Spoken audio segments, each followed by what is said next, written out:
C'était une audience, donc il y avait les conclusions du rapporteur public. Malheureusement, les conclusions du rapporteur public, ça a été de dire que tout ça a été très bien, mais que finalement le CSA avait quand même eu raison de censurer parce que c'était pas un sujet d'intérêt général dans la mesure où ça ne concernait que la vie des personnes trisomiques avant la naissance et que par conséquent il y a une césure qui est la naissance et qu'avant la naissance il n'y a pas plus d'intérêt à faire naître un enfant que de ne pas le faire naître.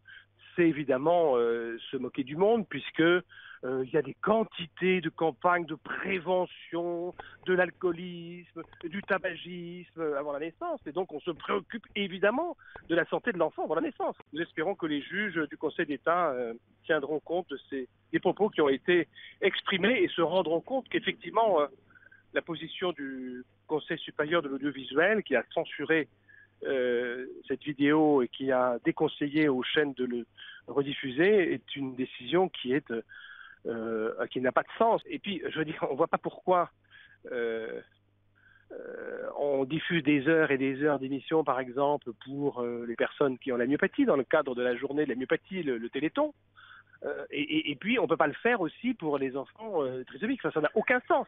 Je suis moins inquiet qu'avant parce que j'ai vu effectivement les positions des uns et des autres. Donc, il n'est pas exclu que le Conseil d'État juge que la décision du CSA a été trop loin et qu'elle n'est pas une décision équilibrée. Donc, c'est pas exclu qu'il le fasse. Une autre hypothèse, c'est que comme cette affaire connaît une certaine ampleur médiatique, il n'est pas exclu que le Conseil d'État fasse juger, finalement renvoie à une formation élargie. Donc c'est ça la réponse, et ça la réponse on aura dans 3 semaines, un mois.